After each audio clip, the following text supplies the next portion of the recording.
Sound test. Sound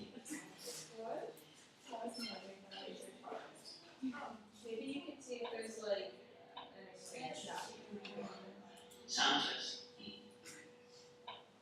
Good, it worked. Fantastic. Okay.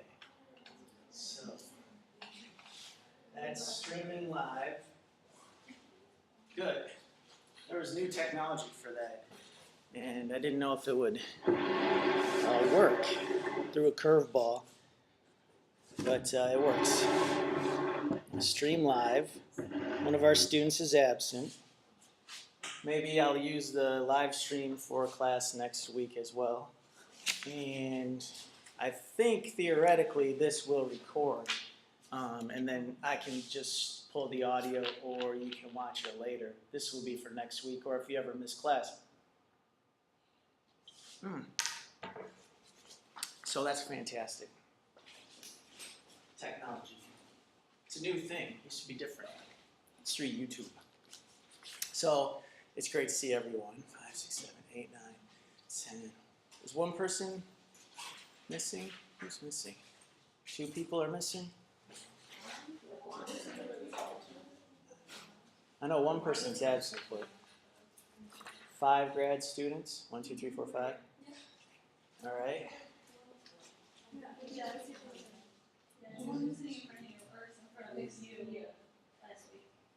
Oh, yeah, Deja. Okay. Did not hear from her, but that's, hope she's doing okay.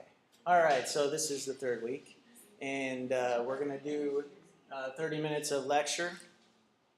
After we had 30 minutes of time for reading, but if you're all chatting, maybe you read beforehand, which is great. The reading was short, only 10 pages, I think. Then we'll have some discussion, and then we'll talk about an assignment in lieu of the lecture for next week. So I hope you enjoyed this week's reading. Was it Nobles is the author? Last week I kept saying Nelson when it was really Dodson. Hopefully this week I will not make the same mistake of saying the wrong name. Still using the same branding, the websites are there. I sent you all the slides from last week with my notes, which I'm using notes today, but last week I didn't have my notes, which is why I misspoke the author's name. This is Nobles.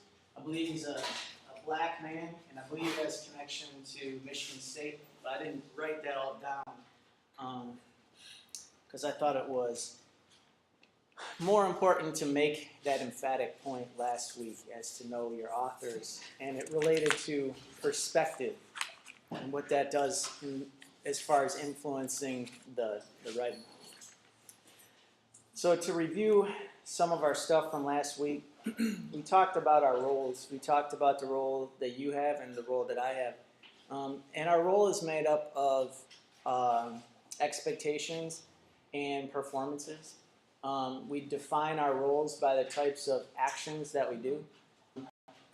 You can't call me a professor unless I get here and I stand up front and I lecture, or I give you assignments, or I give you grades, and then I get a paycheck. I'm employed by the university, and you can't call yourself students unless you enroll, pay tuition, get a scholarship, attend class, complete exams, and graduate.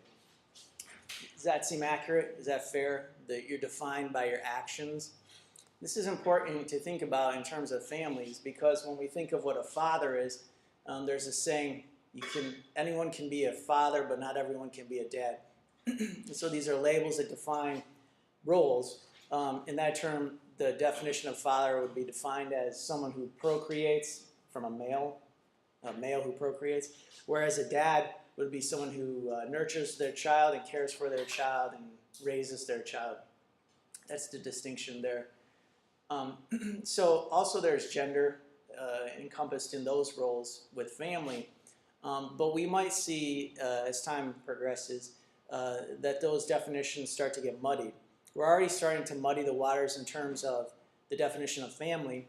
The nuclear family, heterosexual patriarchy, is somewhat shifting. We now have homosexual marriages in some states.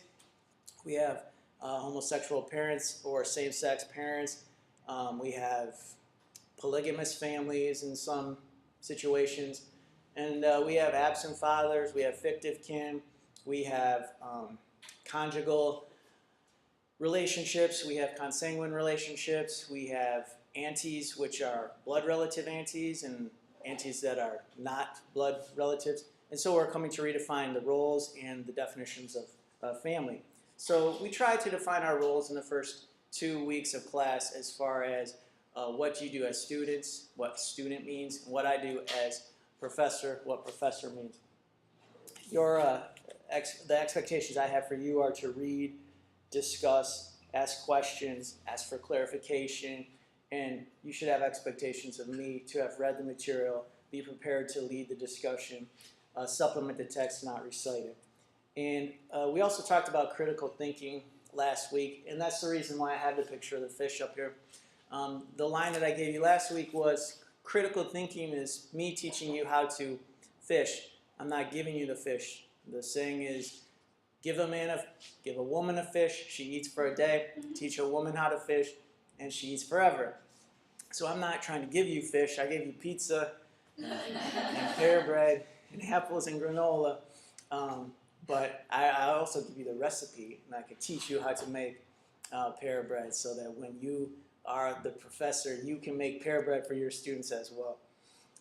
So I'm trying to teach you how to be a critical thinker so you can use the skills to then make good decisions in life, as opposed to me telling you what decision to make, you memorizing the decision, going out into the world, and then just behaving as I told you to behave.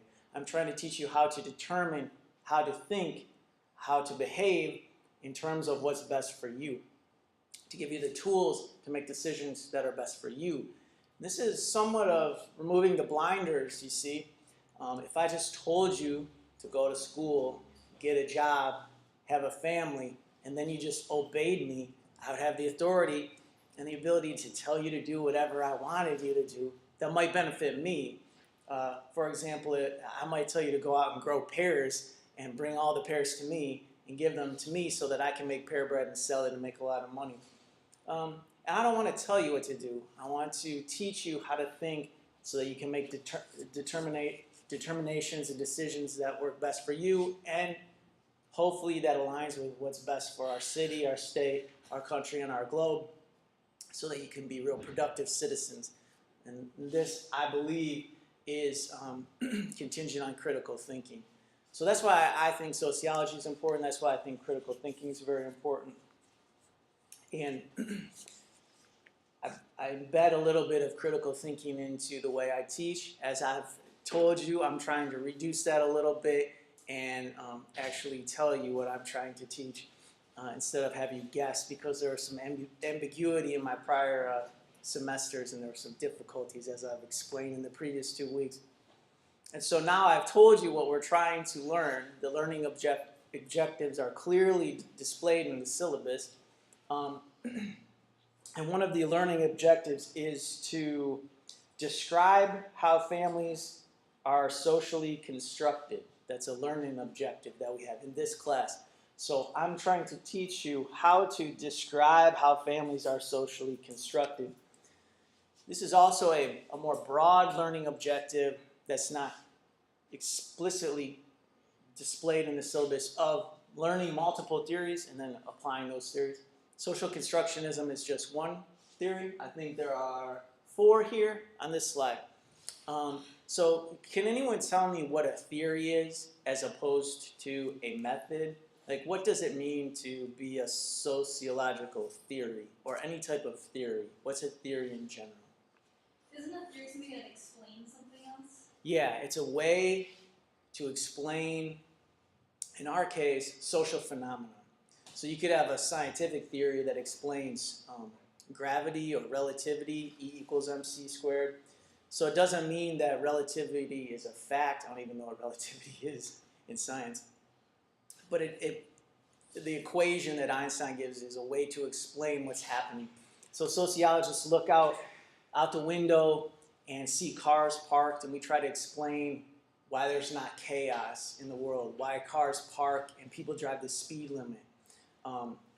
Why we try to explain why, in this is a good example, why the authority tends to be a man, and why the lower class or subservient class tends to be women. This is a great example, right? An unfortunate example. And so sociologists try to make sense of a social phenomenon. And can anyone tell me what a phenomenon is? A recurring event. Yeah, it's just something that happens. Yeah, it's no trick to that definition. The same with theory. A theory is a way to explain something that happens. A way to explain phenomena. What's a phenomenon? Something that happens. And this is how we form empirical data sets and how we make these empirical observations. And we put what we observe together and we come up with a way to explain the world, the social world. So these four theories, some of them interplay off each other, some work together, and some are real polar opposites. Can anyone pick out the two that are polar opposites of theories here out of this list of four? Two are very much polar opposites. First two and last two. I didn't mean just two, just two. Oh, just two. Yeah, which of the two are the most polar opposite concepts? Hi, Deja. Good to see you. Help yourself to some pear bread. Anyone? These are the two that we talk most about in Davison's writing. Are they up there? Any guesses? That's exactly what I was going for. The two most starkly polar opposite theories up here are cultural relativism and ethnocentrism. And the reason is, do you know the reason? Can you explain it? No, can anyone explain that now that I've... It's like ethnocentrism is when you are centered around only your ethnicity, so you don't know anything outside of you, and cultural relativism is when you can relate to other cultures based off of your culture. So like, you can say, well, that's how we do something, so it makes sense why they do that, or I can relate to like somebody else through my perspective, which ethnocentrism, you can't do that. You can only see through your perspective also. Yeah, that's a great way of explaining it. Ethnocentrism, and neither one of these is good or bad. That's up to you to decide. Ethnocentrism is a real narrow perspective, and you see things in terms of your own life and experiences. And sometimes those people make judgments based on behaviors. And so if I think that going to church is like the most important thing in the world, and then I look in on Sunday morning and I see somebody that didn't go to church, and I say, well, that person is a terrible person because they should go to church. And I'm only seeing it through my lens. That's an ethnocentric view. Doesn't mean that I'm right, he's wrong, she's wrong, who's right. A cultural relativist might say, I love church. I love to go to church on Sunday. Look out Sunday morning, see somebody walking the streets. A cultural relativist might think, well, either that person doesn't value church like I do, or perhaps they go to church on Saturday. Who knows? Or perhaps they're in a position where they have to work on Sunday, and they're actually leaving the midnight shift to go home and get some rest before they go into their next job, which is second shift, because they're in such a financially disadvantaged position. They have to work so much they would wish that they could go to church, but they can't because of the way the economy is. So again, the ethnocentrist is going to look and really project on a person a lot of times their culture, their value, their norms, which is behavior, and their beliefs. A cultural relativist, there are some, I would say, bad cultural relativists that acknowledge differences and still think maybe theirs is better. That's still cultural relativism, which would say, I love going to church, that person doesn't like going to church, we're really different, but I'm going to heaven and they're going to hell. That person would still be sort of a cultural relativist, which would be acknowledging the differences, but maybe still placing a value judgment. Same thing with an ethnocentrist. An ethnocentrist could look at something and go, well, it just makes sense. In America, you have to go to school and get a job to be successful financially, and that's how you have to do it. Well, that's rational and technically, logically right, and it is an ethnocentric viewpoint. And so that person might then try to help someone else get a job which would then help that person financially. So there's some positive things that might come out of ethnocentrism, but maybe it misses the big picture. Like this person, maybe their worldview of work is not based around industry and manufacturing. And so, again, there's differences, there's similarities. One's not better than the other. Sometimes an ethnocentric point of view might be better than cultural relativist point of view. I'll give you another example. In a different culture, maybe it's normal to kill your babies. Or a relativist looks at another culture and acknowledges differences. Doesn't necessarily mean that everything everybody's doing is going to have positive outcomes on society, because these atrocities happen in other cultures. We acknowledge them, and as sociologists and anthropologists, we try to figure out why they do that kind of stuff. But a cultural relativist is going to acknowledge differences. Ethnocentrist is going to say, sort of my way or the highway, my culture or none. So those are the two polar opposites. And then we have symbolic interactionism, which I keep using the example of Colin Kaepernick and the flag. The flag of the United States means different things to different people. And so the symbolic interactionism, symbol, interaction, those are the two root words there. So when we see a symbol, we have constructed meaning from those symbols. This is a theory of symbolic interactionism. In terms of families, if you see a woman carrying a child, we've constructed a meaning of mother based on our past experiences. So we see the symbol, even if it's a human being, of a mother, and we make these assumptions and we construct meaning from that.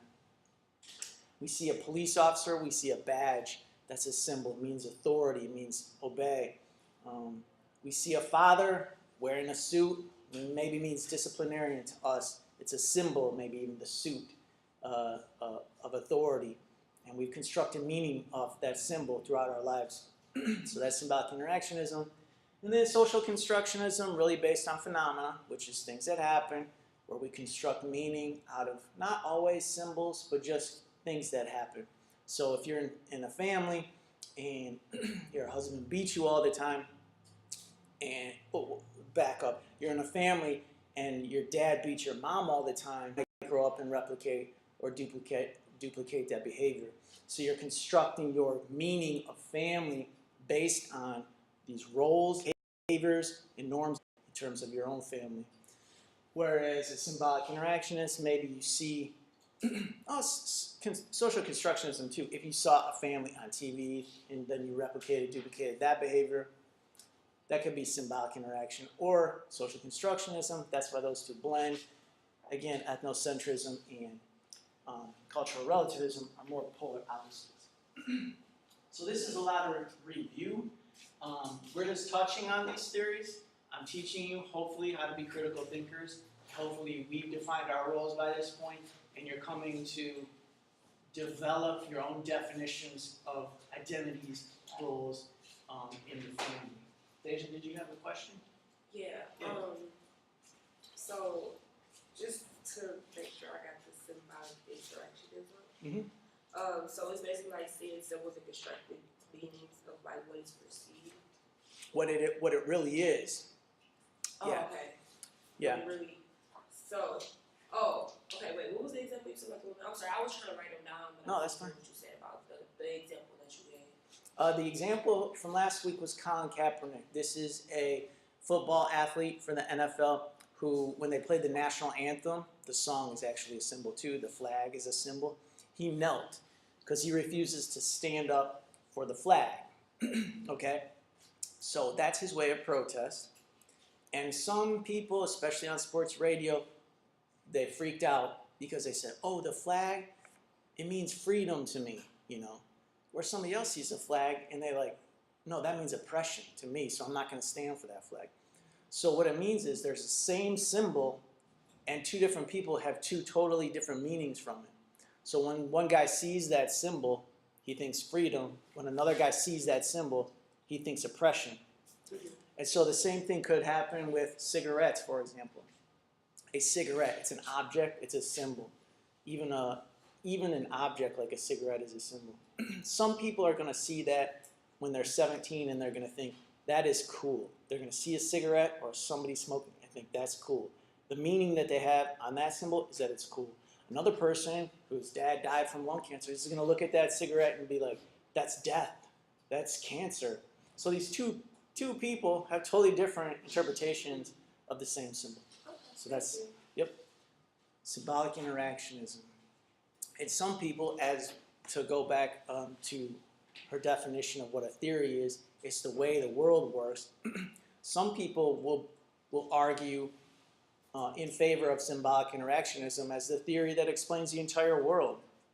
That all we do is see symbols all day long, and we affix meaning to them, and then we behave based on that. Some people would say that's how the entire whole world works. And there's some good arguments towards it. I mean, you have people that, the flag, that's one thing. We have a whole nation here that has a symbol that supposedly represents us all. So, and every nation really has a flag as far as I know. I haven't really studied that, but you see it at the Olympics. So some people would argue that's the entire way to explain the social world. Well, that's up to you to decide. Any other questions or comments about the previous slide? Do you understand how we're trying to become critical thinkers? And do you understand how learning the theories and learning how families are socially constructed fits into the broader scheme of things? I put this up here. It's one of my tools. I gave you those handouts in the first 2 weeks, trying to explain this new way of teaching that I'm doing. And I call it the lean way of teaching. And lean is a manufacturing technique. This is one of the tools that I've given you the first 2 weeks. And it helps us in my real job, which involved starting a medical school and being an administrator at a medical school. I was an administrative fellow. And so we use these tools, which are manufacturing, like Six Sigma and all this manufacturing type management, total quality management. We use these tools to try to quality improvement. Anyone who works in healthcare, you know about continuous quality improvement. And this tool, specifically X Matrix, was very helpful, as I've conveyed to you, because what it does is it ties our long-term goals, say our 3 to 5 year breakthrough, to our mid-level goals, which are our primary objectives for this course. This is my sample. To our top-level improvement priorities, to our A3 activities. Our A3 activities in terms of this class would be our weekly lectures. So here we have these practical activities that we do, each one, this, read these 10 pages, do this lecture, do this. We do these things, it helps us achieve our top-level priorities, which you determine in your own lives. This is just my sample. This is just what I did. Which then in turn helps us accomplish our primary objectives, which then helps us get to our 3 to 5 year breakthroughs. So for a class like this, my example might be, in 3 to 5 years, I want to graduate. In 3 to 5 years, I want to get a good paying job. In 3 to 5 years, I want to become a critical thinker. Okay? So this is a long-term goal. It's a very generic, broad scope goal. Primary objectives are more tangible. So for this class, primary objectives for you might be to ace the exam, pass the course, learn about sociology. And then your improvement priorities, so improvement is like getting better. So what do you want to prioritize that you want to get better at? One of the ones I put up there was understand the difference between social theories, and then how are you going to accomplish that tangibly through an activity, which would be maybe this week's lecture. So that's why I highlighted these, and it shows the tie-in between what we're doing today, what you want to improve on, which is getting better at knowing the differences between theories, what that is going to help you do, learn about sociology. What learning about sociology is going to help you do, it's not really going to help you get a good paying job, but it's going to help you become a critical thinker. So if you determine these long-term 3 to 5 year priorities, these primary objectives, those improvement priorities, and then these tangible activities, and you start to think about this week's lecture in terms of long-term, I think it's going to be more effective for you, because I think a lot of times students get lost in the weeds and become too focused on this week's 10-page reading and don't see how it ties to something that's going to come up in your life 5 years from now. Speaking of which, I'm going to give an assignment today, and I would really appreciate it if the grad students did the assignment about genetic counseling. So I'm just mentioning that because I don't want to forget it, because it doesn't say that on the instructions. So again, you're never going to be tested on this tool, but I really would encourage you to think about using it, because in your daily lives, in your professional lives, you're going to come, a lot of you are going to come into a job, especially if you work in healthcare or manufacturing, where you're going to have to do total quality improvement or QI. What do we call it? We call it QAPI at my old job. Quality Assessment, Performance Improvement. We're going to have to do stuff like this as far as mapping your objectives. If you start to do it in college, it's going to help you develop these skills. They're not even sociology skills. You can apply them to our semester. It might be helpful for you. Okay. So what are we going to learn about this week? Well, we've been talking about the things on the prior slides. Last week we did Dodson's text. We focused primarily in the first 2 weeks on starting to get a sense of theory. We haven't delved into methods. We haven't identified phenomena yet, although your genetic counseling paper hopefully will identify phenomena in this assignment for the rest of you. Where we're going this week, talking about culture. Then the next reading is going to be family structures. Female-headed households, that's a family structure.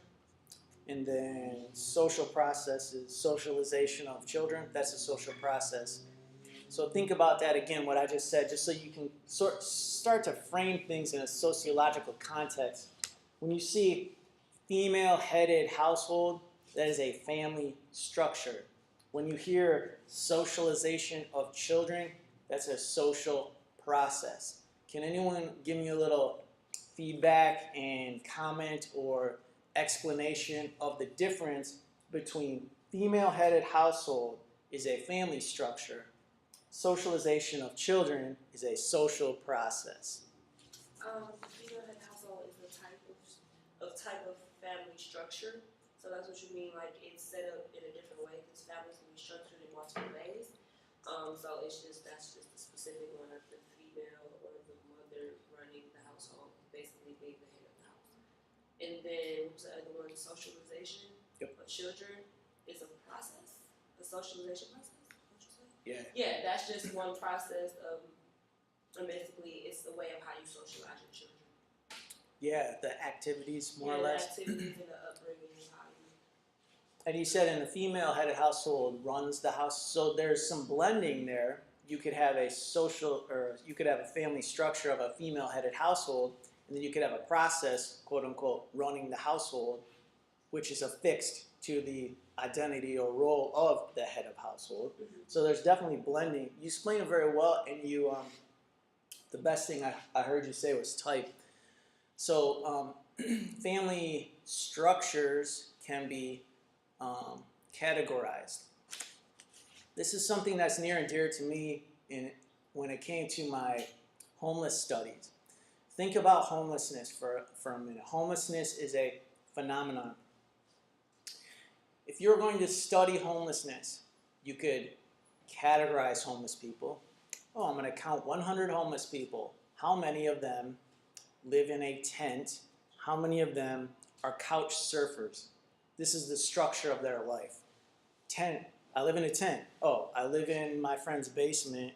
Maybe you don't count them homeless. Oh, I live in my car. Okay. I live in my car.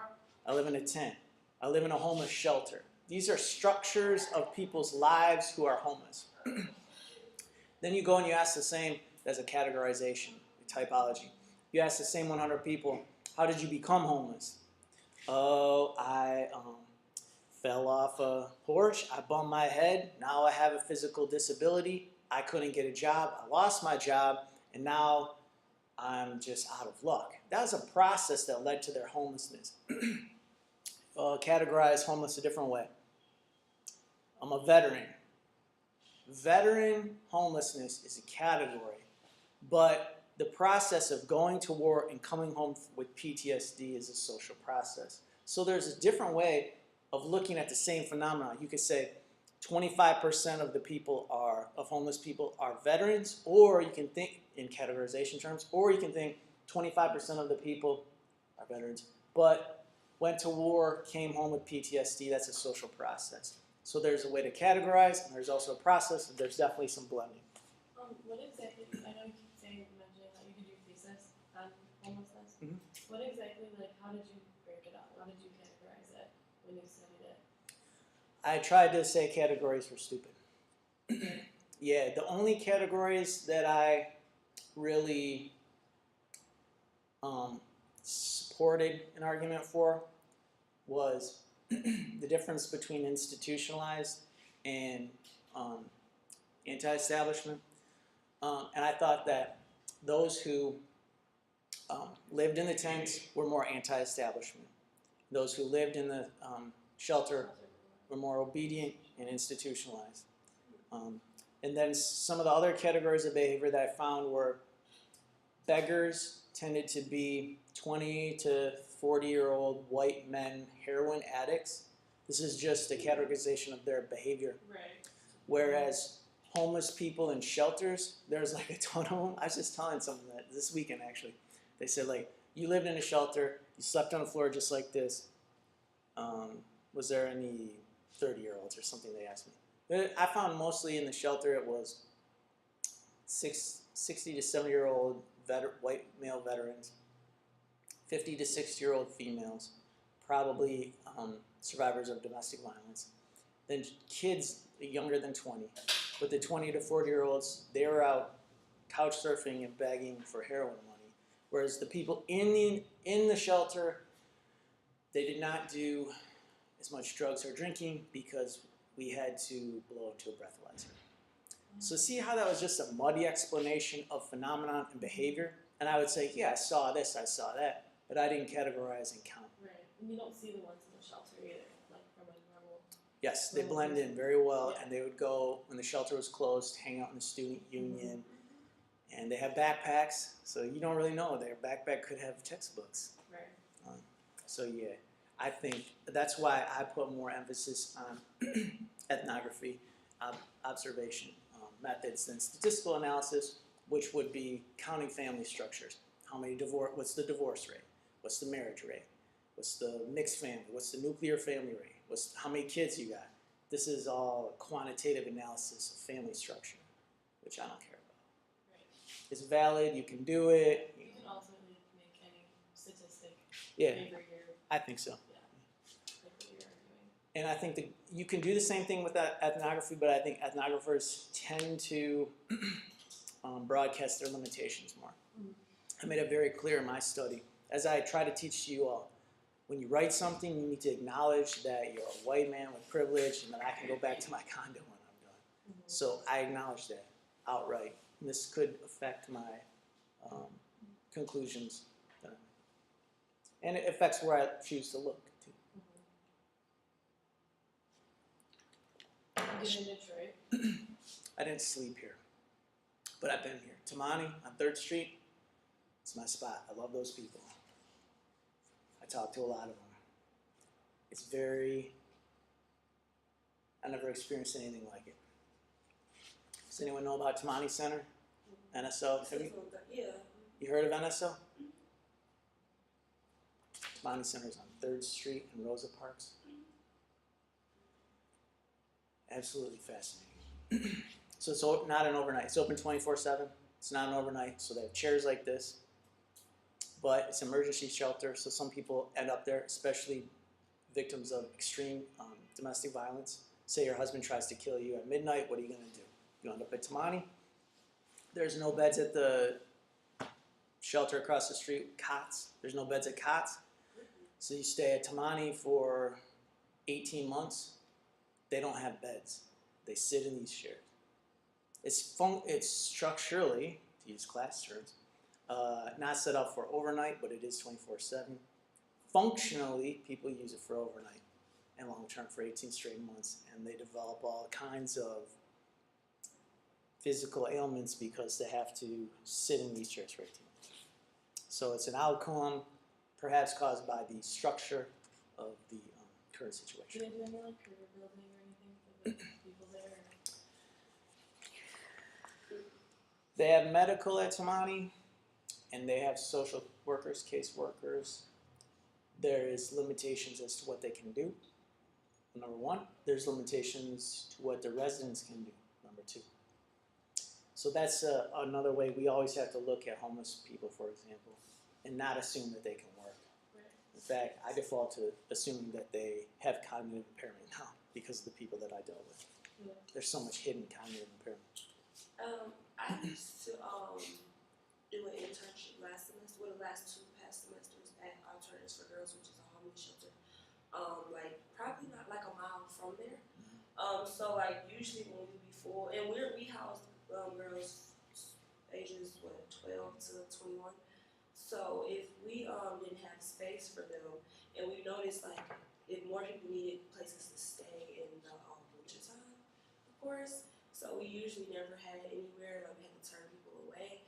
But we always, like I worked in a referral center, so I would have to find referrals, so we would sometimes call down here to the NSO, and they would, I didn't know they didn't have beds, like I never knew, but they would just tell us like, yeah, we have like 1 chair, 2 chairs available, and I'm like, what? Like I couldn't wrap my head around, I'm like, I have a chair, like, so they gonna go walk down here and sleep in a chair. Like that's, like I knew it was an emergency shelter, but I didn't know they didn't have beds. So like that's why I'm just sitting here thinking like all these people we sit down here. Yeah, they have go to. sit in the chair. Yeah. I mean they're gonna be warm, but it's just crazy. It's like terrible. now that I know that, like it's like wow, how many people I referred there, and it's like I feel like I could have referred them somewhere. It's like it's, I don't know. It's just like now thinking back on it, it's like wow, it's crazy. It is crazy. And when I say it's terrible, I give all the credit in the world to the staff there and the people that I've met. The conditions are terrible. I can't say that the staff's terrible. They're Yeah, great no, people. I understand what you're saying. I Because can't believe since that. working in the shelter, like I get it, like the conditions are, of course, but yeah, like it's just crazy. Like I don't know. I'm sorry, I just had like a personal experience because I was just like, wow, I see a lot of people there. Yeah. And it's just chairs. Yeah. And they're limited. Like when I was doing my study, there's a couple of reasons why I didn't stay there, but one was they were like, you can't take a chair from somebody, dude. Right. And I was like, well, that makes sense, you know. But it was weird to think I can't take a chair from somebody. That's how little they have. Is a chair? That's their thing. Unbelievable. Yeah, here I'm at the store 2 days ago trying to make a decision of whether or not you guys get the $7.50 walnuts in your bread or the $5.60 walnuts in your bread. And here it is, whether or not I can take a chair from some dude. It's ridiculous. So that's the structure of America. Yeah, it's a terrible, terrible situation for some people. But to use our class terms, it's very hard for individuals who I talk to see a homeless person on the street and not make an assumption, why aren't they working? Why can't they get a job? Oh yeah, they're in a chair, but why can't they get up the next day and try to go look for a job? Because people don't understand where they're at until you go have that life, and then you get to understand more. So this is where we've been, where we're going. We're looking at family structures. We're looking at family processes. They're not distinctly different. There's a lot of crossover, and that's really the basic framework for the progression of the course next couple weeks.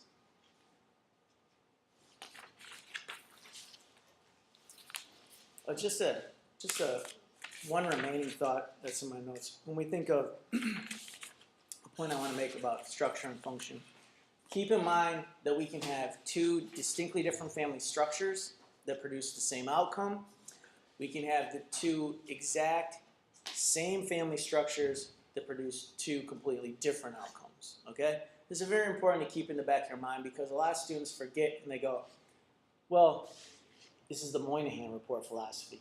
Well, if you just give in terms of homelessness or families, you just give everybody a house, a mother, a father, they'll be fine. So some people think if you have the same family structure, you're going to get the same outcomes. This is not the case.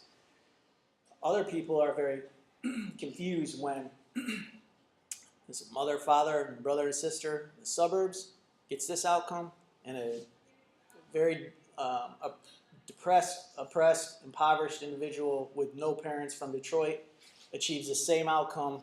And so that even in people's heads, they think, well, family structure doesn't even matter because we can all get to the same outcome if we just quote unquote try. It's also flawed logic. Or maybe you can try to argue that it's great logic by the end of the semester. Change my mind. It's up to you. So the author in this case, Nobles, makes a few arguments. I've just picked out a couple for discussion purposes. This is not a comprehensive review of the 10 pages. It's just a couple of things that I thought were pertinent to our class and kind of interesting to me. So the author says, examining only African American middle class, well-off families creates a false image that there is a race-based socioeconomic gap, and that gap has closed. I think this is a good point to make. If you look at the middle-class families in America who are black, and you say, look, there's all these black families that are doing fine. So black people have the same opportunity as white people. This is just not good logic. But I make the counterpoint to try to get into the point of view of the opposing perspective, because I agree with this. But from a lot of students, I hear this sort of counterpoint, which is, if it says statistically that the gap is closing, that blacks now make closer to what whites make, if the gap is shrinking, doesn't that mean that the image is true that the gap of socioeconomic status between races is closing? Does anyone have any comments on this either way? This is simply a point counterpoint. I support what the author is saying, but I express the counterpoint. And I gotta admit, I have a hard time when students say that to me, because I'll sit up here all day and preach that there's still numerous inequalities in America, and I'll try to explain them all. And I'll go for 16 weeks trying to explain them all, as the author is doing. And then every week or every semester in the 16th week, a student will just say, Oprah, or one of my white females will say, I married a black guy, we're doing just fine, or something like that. And so I have a hard time putting myself into the mindset of someone who would respond like that, because it indicates to me they didn't really fully understand what I was saying. But it seems to be a valid logical argument, this side, that I can't really shoot down.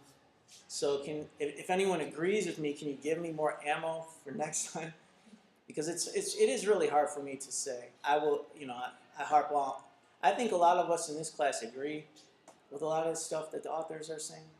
But I'm saying, you get people, you're at Thanksgiving with your drunk uncle and he goes, Oprah. And how do we really disarm that person in terms of their worldview? Or do we just acknowledge that they're ethnocentrists and move on? Or just look at them and go, you're ethnocentrist, and move on?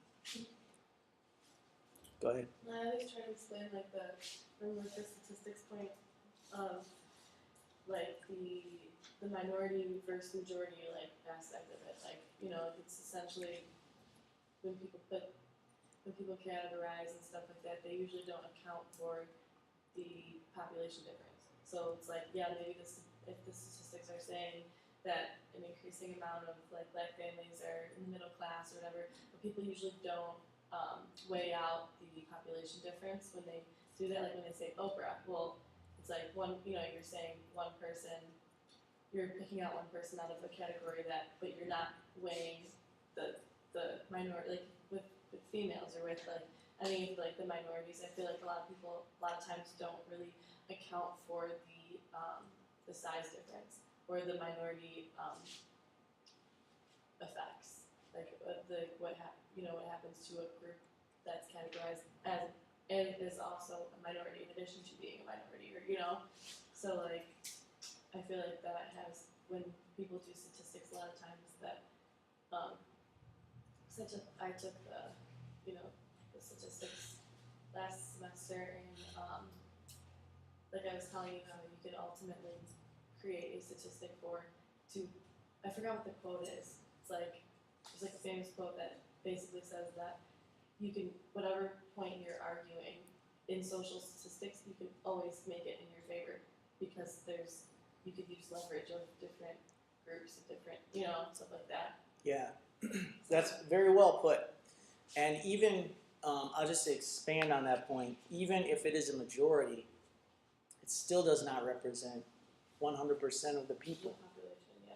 So even if there was more Oprahs, more LeBrons, and 70% of African Americans made over $1 million a year, that doesn't take away from the segregation of Detroit, the schools that are deteriorating, or the historical mechanisms in place that were put in place by European Americans, legislatively, in terms of the legal system, in terms of law enforcement, which a lot of people argue with me is totally fair and not race-based. But we always have to think about who created it and why they might have created it and to benefit whom. And then we see the results of incarceration rates. But then we have to take the opposite perspective as well and say incarceration rates do not represent the whole either. So if there is, even though there's an extremely high incarceration rate of blacks, all black people are not criminals. It's the same thing as saying a lot of black people are doing better now. It does not mean that racism has been extinguished from America. These are the arguments that swirl around. Noble cites a couple of racist institutions in the United States that are still popular, KKK and Nazi parties. On the same page that he says the United States is still a racist country. And I want to delve into that a little bit. We talked about it, I think you helped me talk about it last week when I said Davison claims the United States is a racist country.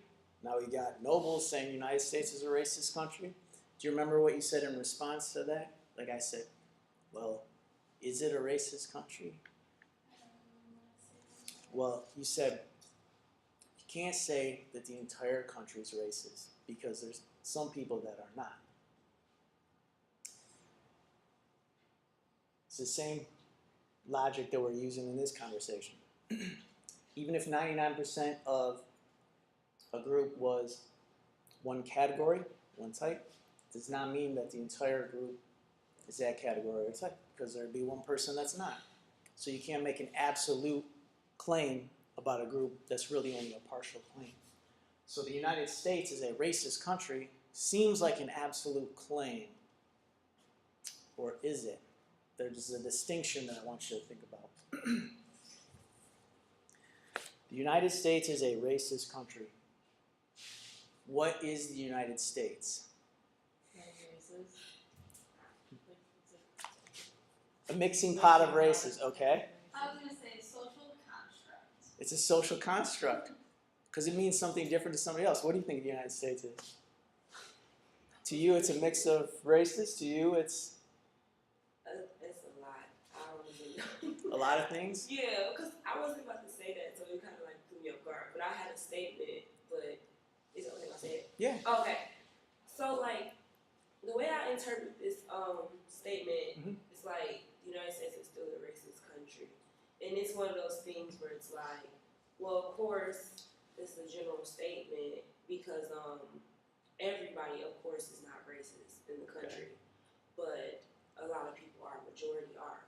And then I don't even want to say majority, but a lot of people are still racist. But then it just goes back to the same conversation we just had like 5 minutes ago about about the black people, like, yeah, some are well off, but not all of them, just the majority. I mean, like, just not even a majority, but just a lot of them are, but that's not everybody. So it's kind of one of those things where it's like, it's okay, it's not okay to say it in that term, because it's like, well, you need to think about people that's still struggling, so we can, like, close the gap, and we need to still have those resources to help people that's struggling. But, like, in this statement, the United States is still a racist country, this will be okay to say. You know what I'm saying? Like, it's not okay as, like, for us to be a racist country, but if somebody said this, a lot of people will agree. Like, oh yeah, it is still racist. Just because it's like a portion of racism that still exists, but the United States, everybody, of course, in the United States is a racist. So, do you know what I'm saying? Like, it seems like it's more acceptable for this statement, but, like, as soon as we say, okay, well, black people are doing good. Like, it's a lot of middle class black people. Then it's kind of like, no, don't say that, because it's a lot of us that's still, like, poor. You know what I'm saying? So it's kind of like one of those things where it's like, I don't know, it just stood out to me how that was like, that statement was one of the things where we like, no, we need to think about it on the opposite way, but this is just like, you kind of just accept it. Even though we know in our heads, like, yeah, everybody, of course, is not racist, but we can still say it because a lot of people are. Like, Yeah, and you just said something that really stuck out to me. You talked about black people, and then you also talked about individuals. Is it the same thing? This is what we have to think about in sociology, right? Is it the black people as a people, or is it the collection of individuals? Racist, because your comment made me think, white people aren't the only racists. There's a lot of black people that are also racist. So even if we were a collection of different ethnicities and races, and say there was just like 5, but each group was all racist against the other group, then the United States would still be racist, even though it's mixed up of black people that didn't like white people that didn't like black people, Asians that didn't like Muslims, or whatever. It could still be racist. What were you going to say? I was going to say that you could say that U.S. as a structure is racist. Like, we still have structural racism. So because of the structure that the U.S. was built on, the function from those structures, like, can lead to some sort of, like, inherent racism. And then also, I was thinking that if there are still some races that are struggling in the U.S., then that could also be a way to describe the U.S. as a racist country. Say that again. So because, like, the U.S. contains races that are struggling, then you could define the United States as a racist country. Because that's like a substantiation. If it's segregated and certain groups of people are oppressed more so than other groups, then that's the product of institutionalized racist system. Yeah, that really summed it up very well. So to rehash, this is a really important sociological fundamental concept. When we look at this statement, United States is a racist country, we have to think, what does the United States mean? It's socially constructed. Your definition is something different than your definition. If you look at the United States as a collection of individuals, then you're thinking racism in terms of those individuals' beliefs. If you think that the United States is just a legal boundary system made up of governmental institutions, and you think, well, those governmental institutions sort of oppress black people, especially more so in terms of incarceration, so there's institutional racism. So again, the distinction is, the difference between, is the United States an institution or a collection of institutions?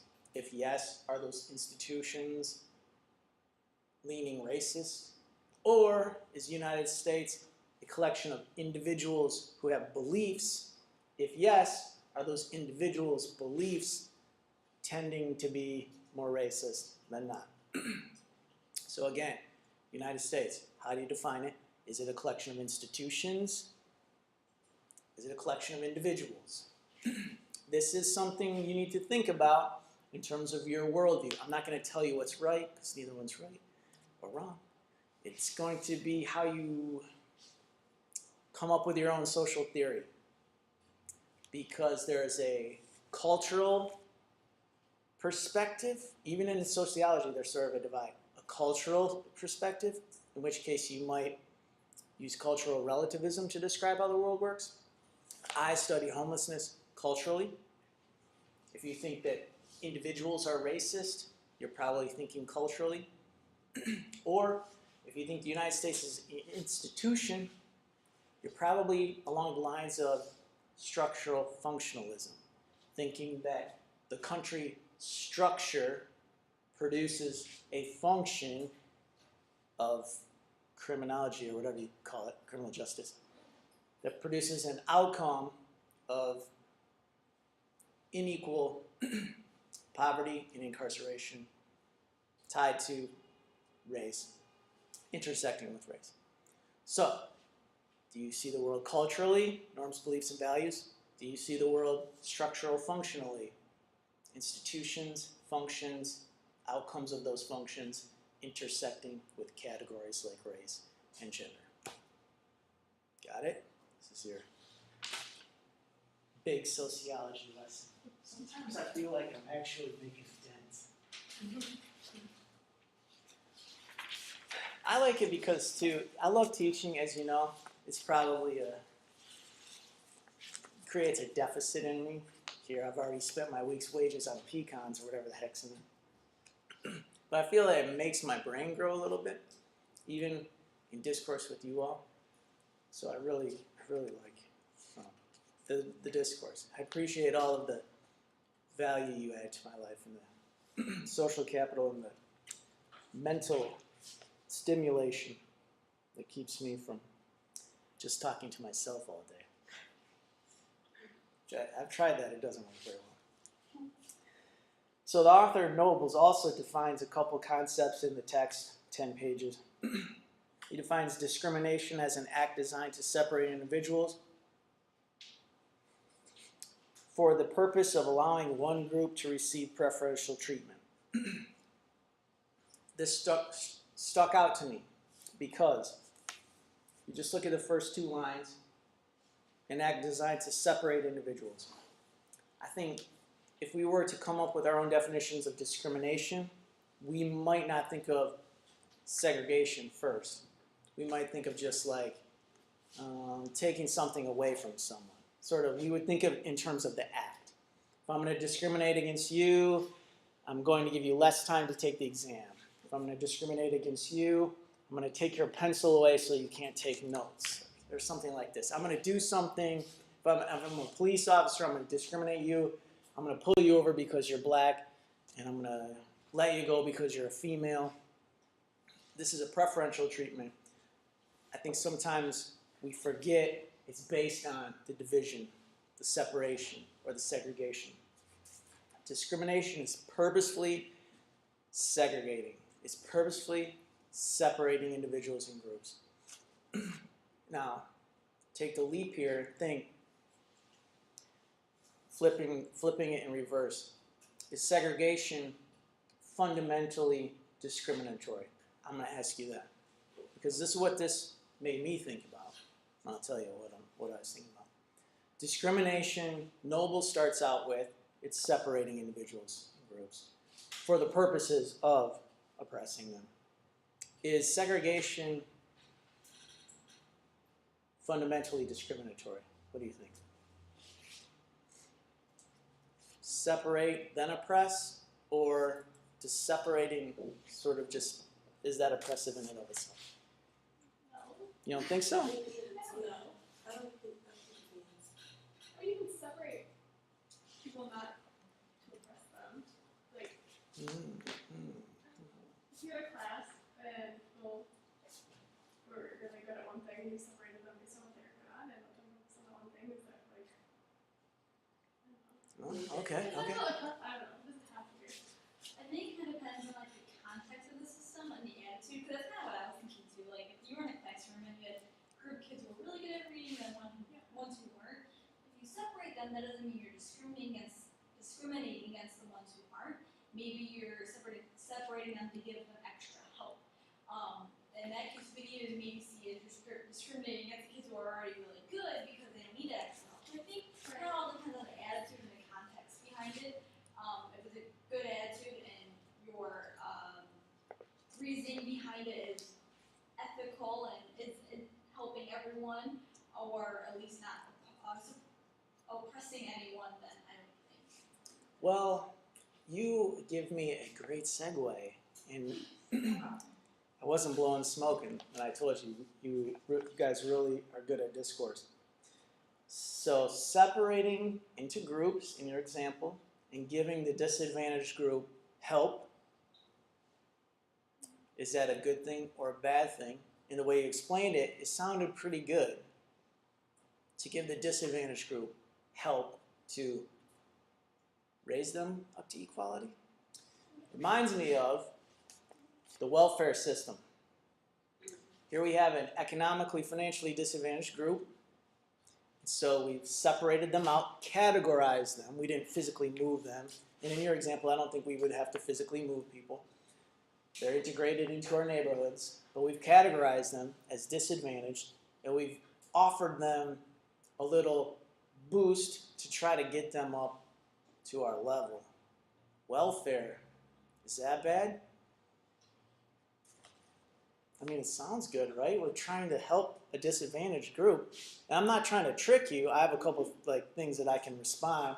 It's not a trick. Either one of these answers could be right. I look at it when you first asked the question, I'm like, no, separation isn't bad.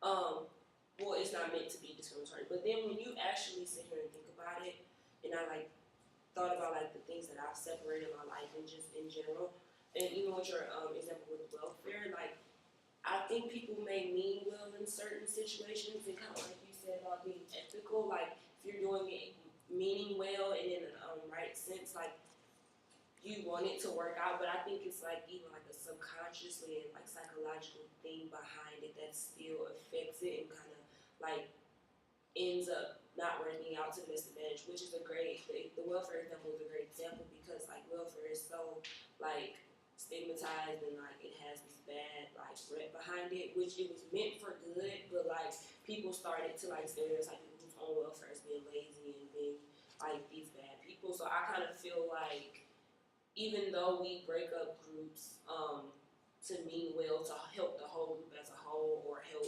bring the person up, it kind of hurts them. And then this is the last thing I'm gonna say. Sorry, I talked too much.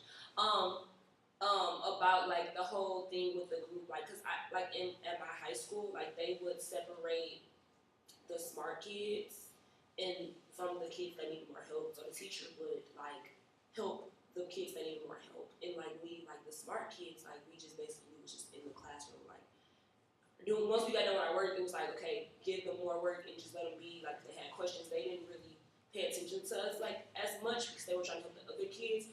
But it kind of hurt us in the end because we had questions, but it was people just assumed that we had. It was this self-fulfilling prophecy, that we were just okay. I mean, that we were just gonna be okay, and figure it out. So I feel they meant well to try to bring us up to our level, but then it hindered the smart people. Discrimination against the privileged Yeah, class. it was I love it.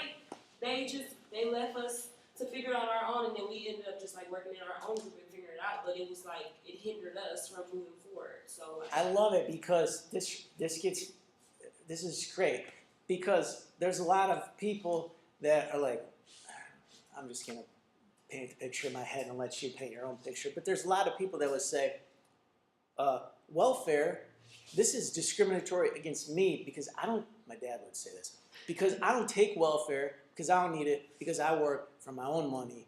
And people that get welfare, they're in the same playing field as me. So welfare is an advantage to you and a discrimination against me, which is the exact example you gave, which was discrimination against the advantaged class, which was the smart kids. Yeah, discrimination. And it's great how he defines it too, because he didn't say the authoritative class or the oppressive or the oppressors. He just said separate gives one group an advantage. He didn't say, at least in this quote, which group has to be getting the preferential treatment. Welfare is to the disadvantaged. In your case, discrimination against the smart kids. This is a great, great conversation. One last thing, though, that I want to point out about the welfare example is remember who uses the system or who's affected by it directly or proportionally. Remember who created the system. So I could put a picture up of the legislature that initiated welfare. It would be very much the same color as a slide that's up right now. And then I could put a like an infograph up of who receives welfare. I don't want to say this flawed. There's a lot of misperceptions that black people use welfare more than white people, which I've read things lately that make me think the opposite is true. That white people predominantly use welfare at higher rates than black people. Regardless, the legislature that put it in place was one class, and the people and individuals that are directly using welfare are a different class, proportionally by race, almost absolutely by financial class, economic class. So it's a system that seems like it's supposed to help, but you always have to remember the advantaged people created it. They do so to help people. Maybe they did so with the belief that it would help a lower class. But she said sort of unconscious mechanism. I would call it an institutional social force, which is to maintain power. Always wonder, always have to wonder. What is preferential treatment? Who should get it? We talked about the student. That's actually one of my examples in my notes. Oppression, as it says here. Discrimination, just to go back, is a structure. Separation is a structure. If I put you guys over here and you all over here, you're separated structurally. It's a structure, produces function. Oppression is a process, as it says right in the definition. Managed by a racist system, designed to primarily continue and secure the status of the advantaged by guaranteeing in all arenas their preferential treatment. So they have this sort of the same ultimate outcome. One is more structural, one's more functional or procedural.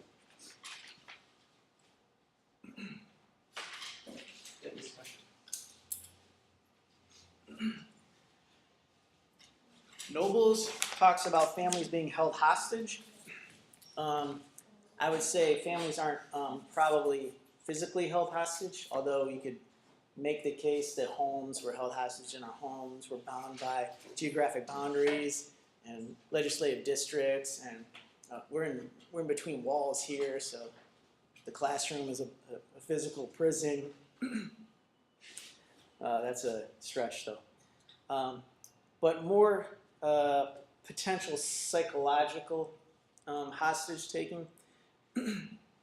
I've put up our two from last week and another one, Stockholm Syndrome, of ways that someone could be psychologically held hostage. And what do I mean by that? Stockholm syndrome? By Stockholm syndrome? What is it? Is that what you're asking? How could someone be psychologically held hostage? Not, as opposed to physically. Physical hostage taking is you're in jail. Being like you can be psychologically held hostage by being brainwashed or like basically just basically like if you're in a system that's like being discriminative or like just having it set up in a way that's like not in the best interest of you, and then you think that it's that whatever the system is, you think it's okay, like you don't even see what's going on or understand the big picture. You can't achieve what you want to achieve, maybe. Yeah. Could like peer pressure be considered like psychological held hostage? Like if Oh, your yeah. peers are trying to hold you into like a group or activity that you don't want to be a part of. Yeah, and that could extend to like gendered behaviors even. Like you have to, in terms of men, act so masculine, and so that causes you to be a little bit guarded, contained, introverted as far as expressing your sexuality, perhaps. Like guilty for the psychological, like you owe someone something or you owe some other institution something. Yeah, there's a lot of guilt in America, I would say, around like financial failure. So losing a job, that's my fault, so I'm guilty, so I'm a failure. That's going to constrain you in terms of what your next move is, your next behavior is to go get a new job or to settle on some work that's a little bit below your pay grade, just because of the guilt of not being able to provide for your family. It's really.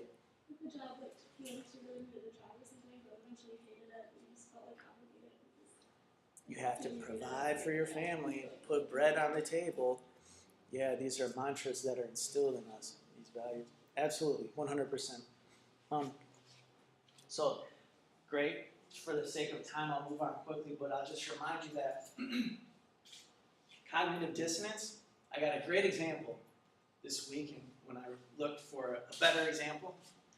Cognitive dissonance, here's your example. The person who continues to smoke knowing that it is bad for their health. Cognitive dissonance. You know it's bad, you keep smoking. It's a conflict in your head.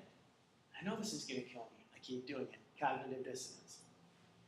In terms of families, you can think of anything that would be applicable there, any type of phenomenon.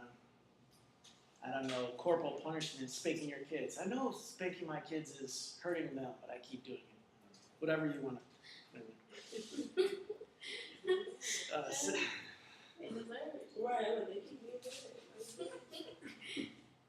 Well, if they keep misbehaving, it's not working very well. Right, that's true. that's why some of the other alternatives like Hit them harder. No, hit them hard. No. When I said other alternatives, like take stuff away from them. Like you have to see what they like or love the most as kids, what drives them, and you take that away from them. Like nowadays, the electronics is if you take an electronic from a certain individual, they will their whole world will fall apart. So that's a mechanism of control. So what you describe is depriving someone of something that they want the most will give you control over them.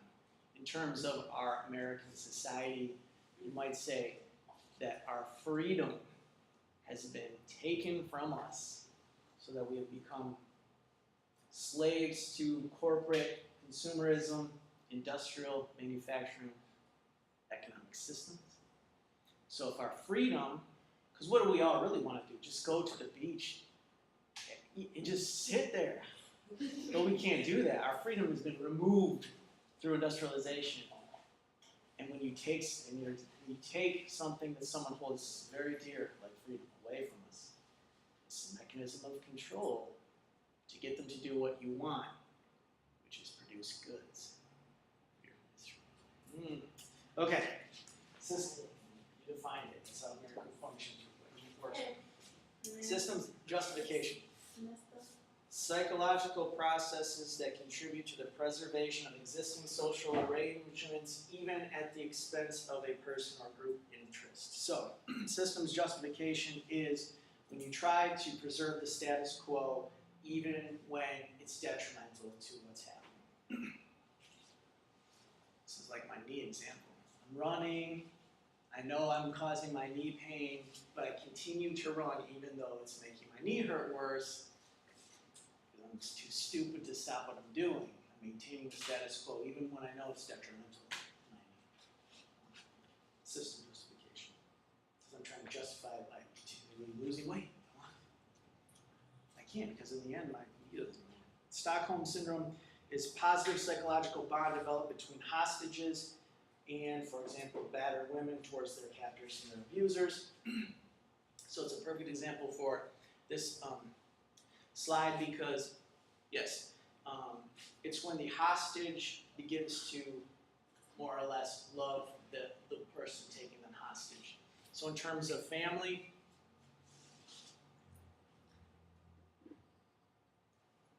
people are going to continue to form families and love their families and use the word I love my spouse, I love my children, I love America, even if, and I'm not saying it is true, even if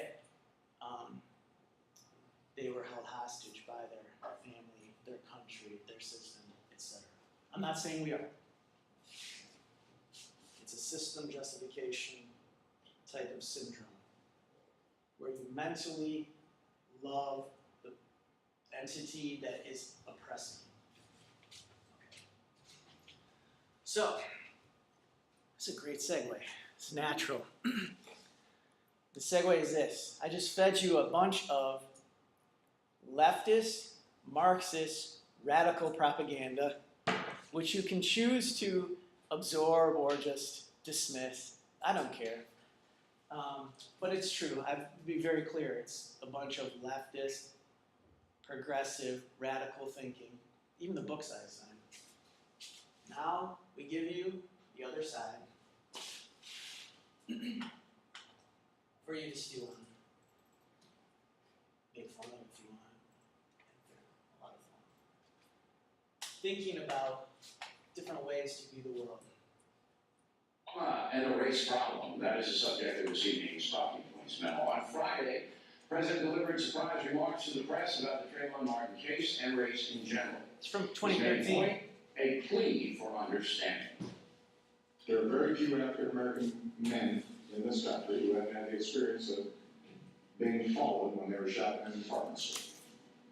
That includes me. I don't want to exaggerate this, but those sets of experiences inform how the African American community interprets what happened one night in Florida. And that's true. Many Black Americans harbor at least some resentment for past injury. But what President Obama surely knows is that you cannot reach a fair criminal verdict or design effective public policy that solves present problems by dwelling on the sins of the past. Talking Points believes the President was correct in addressing the race issue and framing it with the Martin case. He's the leader of America, and the country's talking about this. By the way,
Bill O'Reilly. I saw that scrolling down, like, you know, Comcast or something, but I've never, so this is like really good, like just talks about things on the show.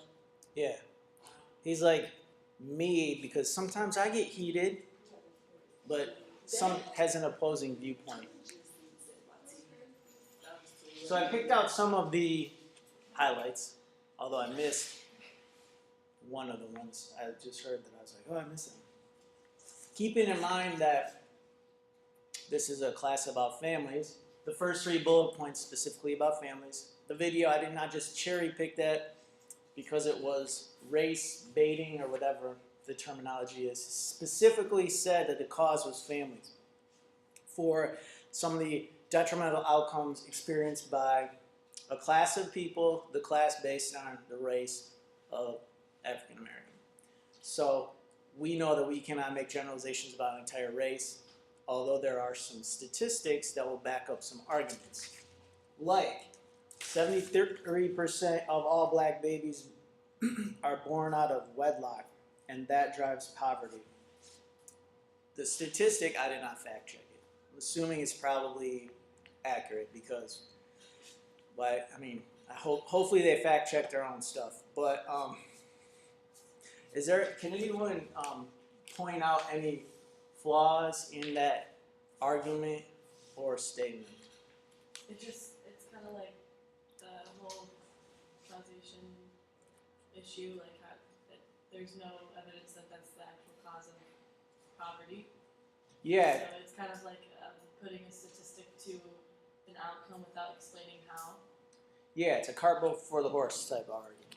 I was a research assistant and I worked with babies, so I saw a lot of moms, and it was down in Detroit, so the population was mostly African American, and yeah, a lot of these people weren't married, but that doesn't necessarily mean that the fathers were involved, because more times than not, the fathers were involved and heavily involved. Of course, sometimes they weren't, but that's going to be with any situation, any race or anything like that. So I don't think it's appropriate to say that just because that they were born out of wedlock means that they're going to grow up without a family. It's a fantastic point because it's a point that I've made in class a few times, which personally I'm not against a man and a female raising a child. Personally, I just don't like legal marriage. So you bring up that point very well. All of these people in the 73% could have a cohabitating male, female, even heterosexual union, but they're not married. And so it's like, what are you even talking about, dude? So, like I said earlier, I worked in a homeless shelter for girls, young teen and young mothers. And just because first of all, you can be married to someone who's in poverty. Two people in poverty can be married. Like, just because you're married does not mean you're not poor. I've came across people who were married and had a baby and they were still poor. So it's like, what does being born out of wedlock, that has nothing to do with it for real. Because you can be two rich people who's not married and then get married. And then have a baby. Or you can be two poor people and have a baby and get married and you'll still be poor. So it's like, that might drive poverty even more because now you're bringing another life into the world and you can't even take care of yourself. So what does being born out of wedlock have to, it's just from every aspect, it's just not a good statement. Yeah, it seems like being born into poverty would be more impactful than being born out of wedlock. Mm-hmm. What were you going to say? That's very much what I was going to say. Took it right out from you. Yeah. All right. So we covered the causation and correlation, which was my second lecture note. And I didn't even give these to you, so you're not even cheating, right? Looking ahead, we talked about the wedlock thing. Now, I'll just cover this one because we talked about it. He juxtaposes causation and correlation probably inappropriately. And I underline leads to because that's sort of causation language. It's not correlation. And remember, the difference between causation is simply cause. A plus B causes C. Chocolate chip cookies and milk causes Dr. Girdwood to gain a few pounds, okay? That's causation. The correlation is I live in Flint. It does not mean I'm black, but there's a 57% chance that I might be black. There's a correlation there between race and location. In Detroit, it's in the 90%. So there's a correlation between race and location in this city and in Flint. It doesn't mean that if my parents had me in DMC that I would have came out black. If you're from Detroit, it doesn't cause you to be black. But there's a strong correlation statistically there. So when he uses the word leads to, he's using causation language, saying this will cause that. And so what he's saying here is absent fathers or absent father, lack of father, causes young boys to grow up resentful. He didn't cite any studies, so unless he did, I would take that with a grain of salt. Number 3, white people don't force black people to have babies out of wedlock. That's a personal decision. Does anyone want to respond to that? That would kill me right there. What's that? I said that one irritated me. Why though? Why? In terms of this class, phrase it in sociological. It's irritating. When I phrase it in a philosophy way, like I don't see I don't see how that valid. What do you mean? Where's the valid of that statement or that argument? Like they need to, like, But I mean, white it's people. because he's saying it's don't true, right? Like white people don't force you to have sexual intercourse to have babies. I mean, that's what he's saying, right? Right, but why would you even say that? Like, What point is he trying to? yeah, what was the point out of that? What is the point?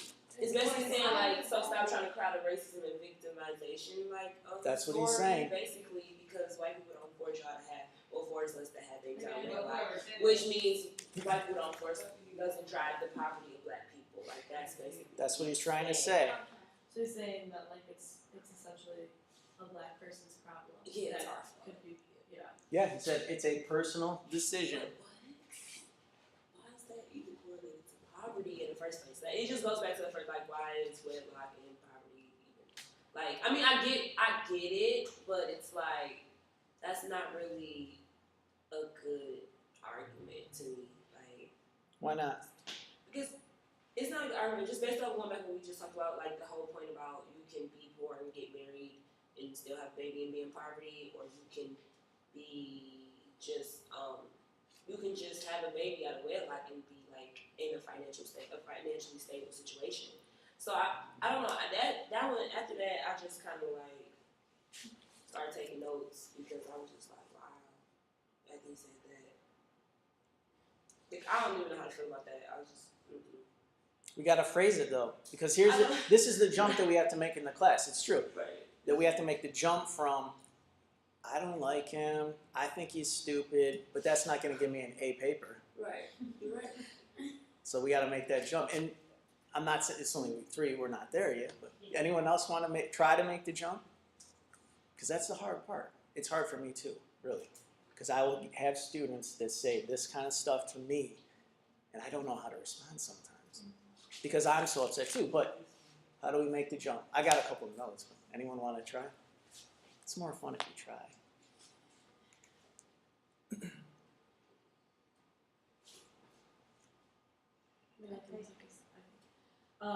So I think going back to the statistic from the top, so saying 70% of babies are born out of wedlock, which drives poverty. Then he's going off of that statement that's not causation could not equal correlation can equal causation. You know, it's not like a 100% certain statement, and he goes off that statement to argue the rest of the statement. So in the third one, when he says white people don't force black people to have babies out of wedlock, assuming that that's the reason that that's what's causing poverty. And I think again that using that as an assumption makes all of the points almost invalid because it's an opinion. So he says that's a personal decision, and it's also a personal opinion. Yeah. I hear what you're saying. I like it. Here's what I think.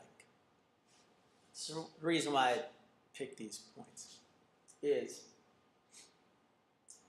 he says that having a child is a personal decision, which he implies everyone has individual choices. And he omits or fails to acknowledge any social forces.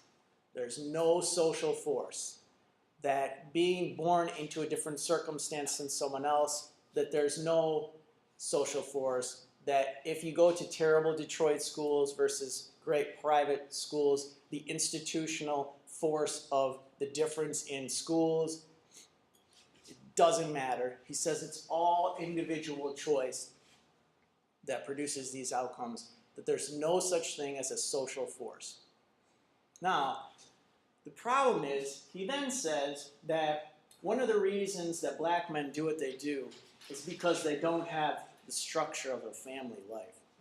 So what he's done there is he said, doesn't matter, what he says up here, doesn't matter what structure your city is or what structure your society is, you can make a personal choice. Then he says, And he uses the word structure. and he debunks his own argument by saying the reason why they're making all these stupid choices Is because they don't have structure. is because they don't have structure. Well, one or the other, dude. And then, if they do have structure, they didn't create the structure of their own family. So who creates the structure of the city, of the family, of the classroom, of any of our institutions? So this is what I'll just say, and it's what you are all saying. He can't have it both ways. If he says that it's all individual choices, he can't say that structure doesn't play a role. Because if he says structure is so important, then structure should be important in this point, in all the points. You just can't have it both ways. So this is where it comes down to when you start to make decisions, a little irony there, as to which theory you're going to gravitate towards. Do you think that this outcome is more based on individual choices, norms, beliefs, and values, culture? Do you think there are more macro structural forces at play? Do you think that there's interplay between the structure and the individual choices, even though there are differences between individual choices? If one structure will lead to, correlate, or cause a certain choice more frequently, like 73% I'm dealing with.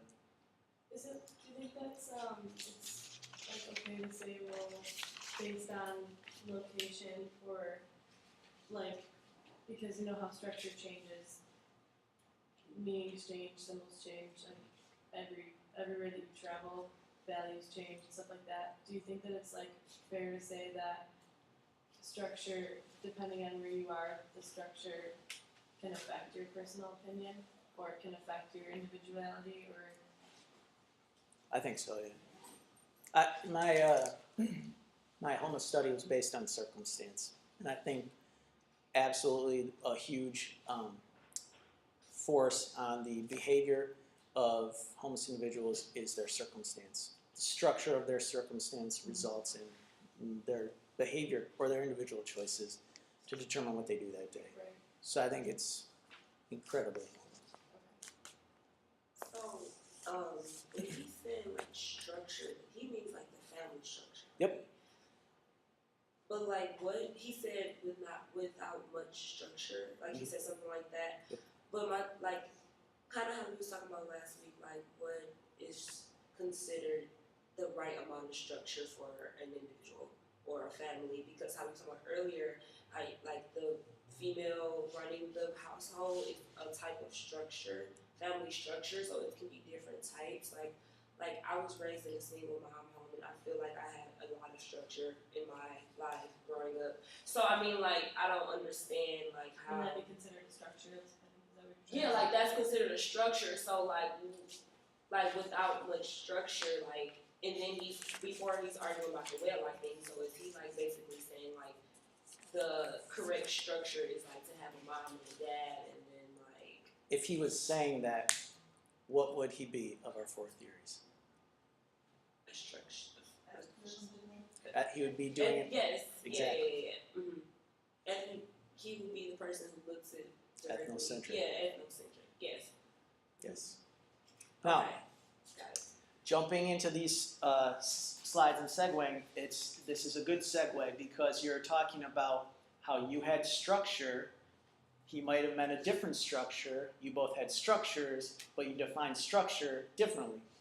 Socially constructed it differently. So I bring this back up from, I think, our first week, and I just want you to distinguish between relationships, which are the arrows between people, versus the roles of people working together to produce an outcome. So in terms of a family, is a family structured to produce a child who can get a good job, sort of produce a function, or is a family structured based on relationships? A patriarchal nuclear family is going to be structured so that role plus role plus role equals output. A different family structure would be this individual and this individual have this relationship.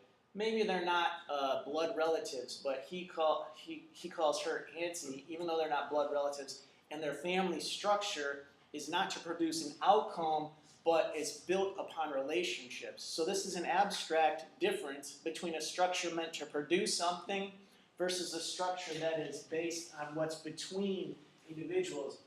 And this is an important thing to think about in terms of Noble's 10 pages that we read, because he might say that a strength of an African American family is in relationships. A strength of a white family could be the products that it makes. So if we live in a capitalist society, we are sometimes judged our value, and this is not necessarily propaganda, this is just definition. You are more successful the more money you make in a capitalist society, pretty much. I mean, that's kind of what it pretty much is. And so if you partner to produce more financial capital, then you have become successful in the products that you make. Whereas Nobles argues the strengths of the African American family are in between in terms of the relationships between individuals that make up the family, not their titles, father, mother, product, but their relationships. And he acknowledges that they are also related to the institutions, and there's an interplay between them. So this is somewhat linear, and this is somewhat meshed. And the unfortunate part about this is if we live in a macro structure that incentivizes this and values this structure, it will disincentivize and devalue this structure. And this is an extension of, Nobles doesn't say this necessarily directly, but this is what I absorbed in the reading, which is, he said this is the strength of the African American family, the relationship between mother and child.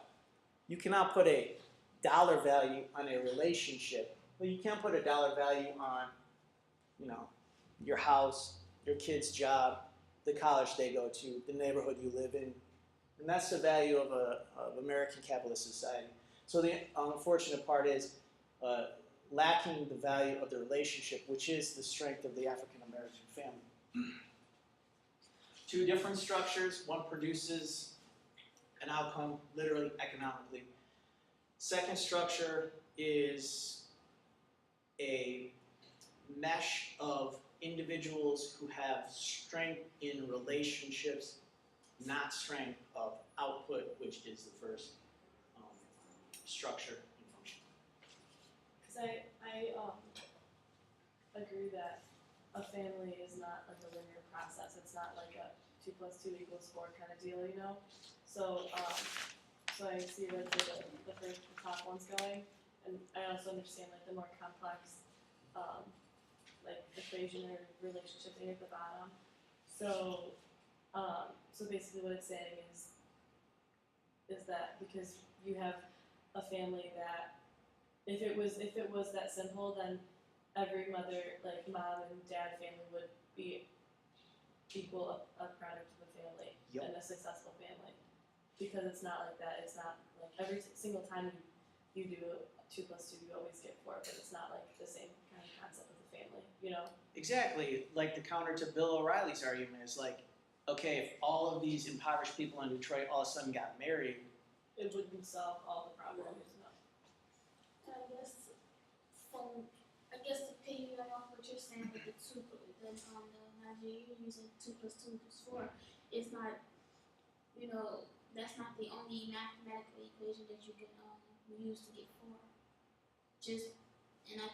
I'm saying because just because up top is looked as our social norm, perfect family, it doesn't mean that that is the only way to have a good family. Down there could just as well be a good family as that right there. It doesn't mean that either of them couldn't work, but it also means that there's a possibility that they could work, but it just, because people are so complex, it's not just as simple as that, you know? and you have to define what working means and what good means. Because if this is what good and working means, and this strong relationship doesn't lead to a house and a yard and all that stuff, then how can we say that this is good? It depends on what we value.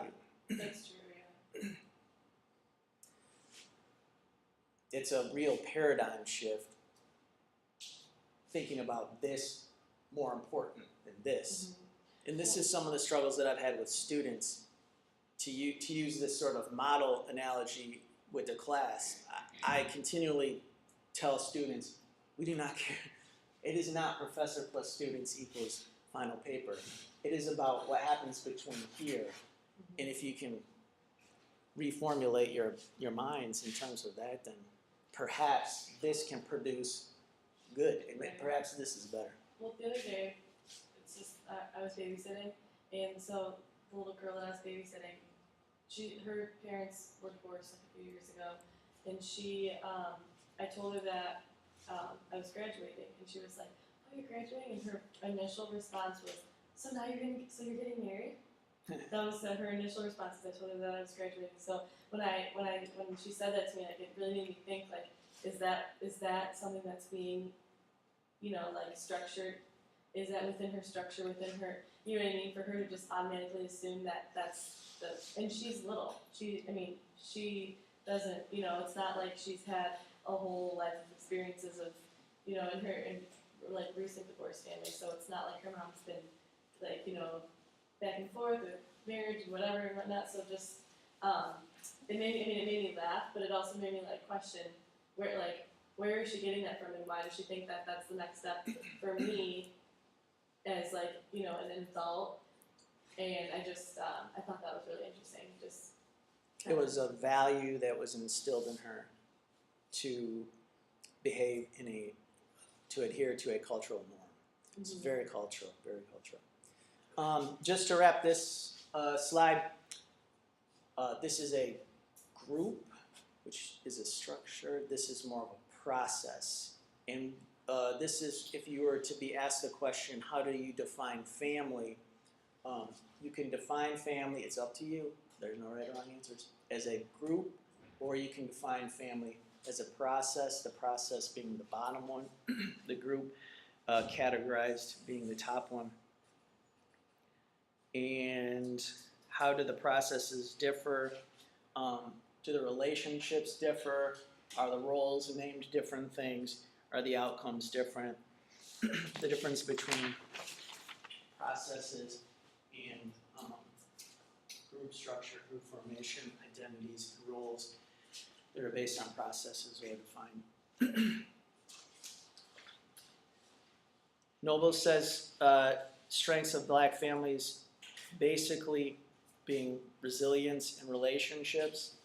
I think those are easy to remember because they both start with R-E.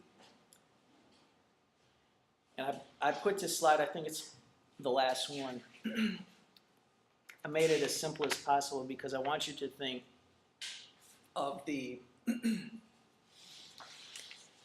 conflict here between the strengths of black families and the country in general. And so I'm just going to read my notes because I think they're clearer than me just blabbering. Resilience is what? What does that mean?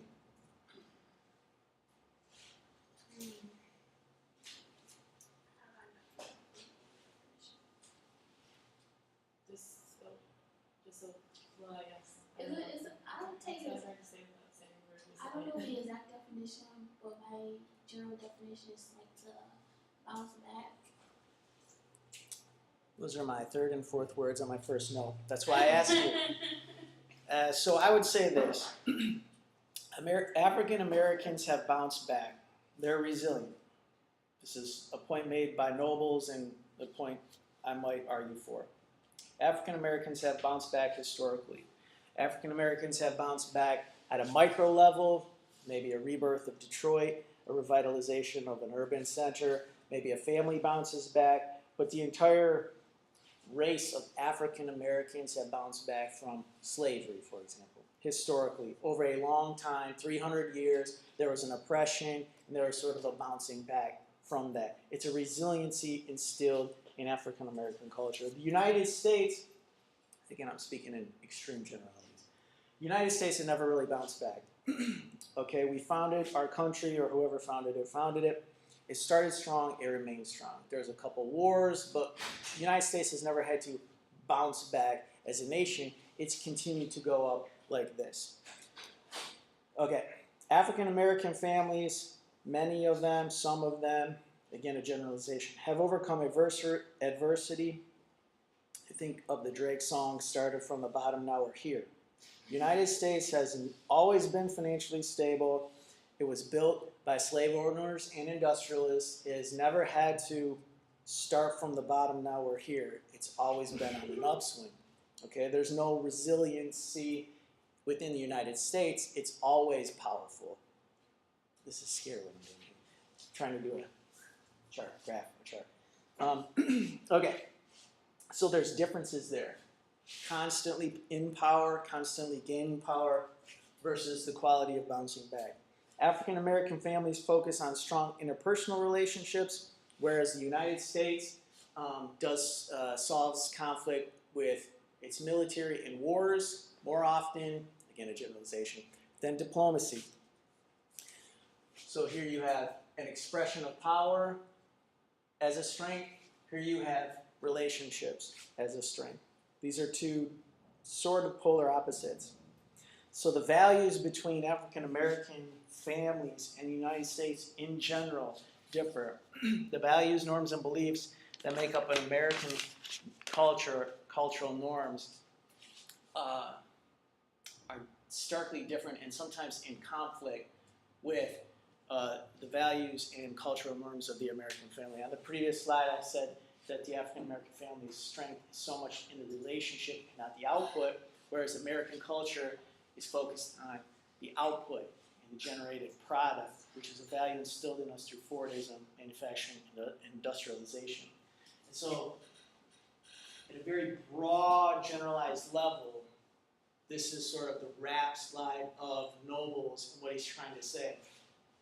Black families have tremendous qualities in general that are strengths, and those are not necessarily lined up with what it means to be viewed as successful in America.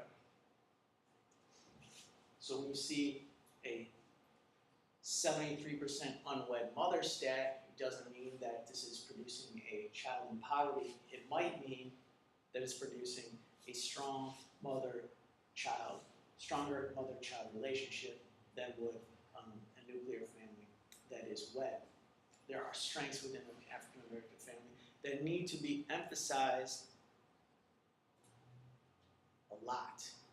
And though they are not, and they are devalued, and this is what is causing individuals, I believe, like Bill O'Reilly, to have their ethnocentric point of view. And then people hear him in his echo chamber, they hear what they already think and perceive, and then they believe that substantiates their own viewpoint. This is an ethnocentric view. Whereas if they viewed it through another way, like I'm trying to teach you, they might be more apt to see the value in an alternative structure, function, culture. It might turn into cultural relativism. I hope that all makes sense. When time starts to run out, I'm like, I just gotta squeeze everything in. Does anyone have any initial responses to that? You have theories to consider, ways to explain the social world. Eventually, we'll probably talk about this. So, we're not having class next week. Sad. Not a cry, but a pout. In lieu of class, in lieu of class, we're going to have an assignment. Basically, the semester is 100 points. We're in week 3. I'd like you to write a 3-page journal. 1 point for each page. You'll already have, I assume everyone has a 100% in the class, and then if you start not doing stuff, you'll lose points. So you have 100%, you turn in the journal, you still have 100%. If you don't do the journal, you have 97%. You could still get an A. The front page says we learned all this stuff. The back page says this is one way that you could prove to me that you learned stuff. One way that you prove to me that you learned stuff is in the class discussion. That's all working great. Like I said, you still all have 100%, and it's wonderful. So now I'm going to have you put it all down on paper, because as we talked in week 1, some of you are better writers than you are public speakers, so maybe I'll get some wonderful writing from some of you. It's going to be outstanding. I'm going to be thrilled. Logistically, I'm going to create a Dropbox on Blackboard, and you can dump it all in there, your 3-page Word document. That way I can read it. If you don't like computers, just print one off and bring it into the next class. I won't dock any points if that's your preference. Or you can handwrite it. There's a drawing on there that I would like you to do, and it would be nice even if it was hand-drawn, because I think that's fun, and it makes you use different parts of your brain, the artistic side. I'm not going to be critical in my assessment of your journal, because people always wonder how they get their points. I was going to explain it like this. If I read your 3 pages, and I don't get a sense that, if I get a sense that you could have written it in high school, I'll probably give you like 1 point or 0 points. If you're like, families, man, they're so different. And then you'll get 2 points if you use class vocabulary words, but they totally don't make any sense. Some students try to pull that. They'll be like, social constructionism is a great theory because, I can't even think of how to say it wrong, but because it makes families, it constructs families or something like that. So it socially constructs family. Yeah, because that's how families get constructed. So if it doesn't make any sense, I'll probably give you 2 points for the effort. But if you use basic sentences that make sense, like symbolic interactionism is applied to families in terms of we see a father as an authority figure, that's the symbol that he represents. We see a mother as a nurturer, that's the symbol that when I see it on TV or something, whatever you want to say. My sample is pretty weak, but whatever. I just want to give you an example of what writing looked like. And 3 pages, whatever font size or double space or not you want to do, I don't care at this point. Point is, when I do care, I will tell you. At this point, I do not care. And the point there is, you don't have to ask me any questions that are not on the sheet. If you're like, do we need to cite articles? It doesn't say it on the sheet. So I'm not going to grade you on that. If it doesn't say it on the sheet, you're not going to get graded on it, so you don't have to ask me about it. But I'm not averse to questions. You can ask me questions. But it's just straight up, show me that you know something from our first 3 weeks on 3 pages, upload it to Blackboard. That is all for this week. I will see you in 2 weeks. Oh, does anyone here have kids? Nobody has kids? Well, I have full boxes of granola bars. Wrap this up. Oh, genetic counseling. The third page is supposed to be pick a phenomenon, start to talk about it in terms of our class. I would like your phenomenon to be genetic counseling related. In other words, apply class to genetic counseling. That is all.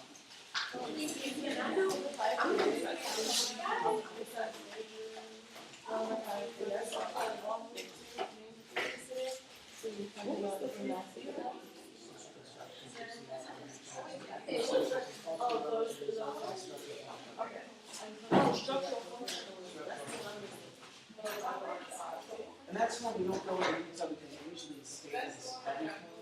It's structured. It's take out and it's dirt on. It's fantastic.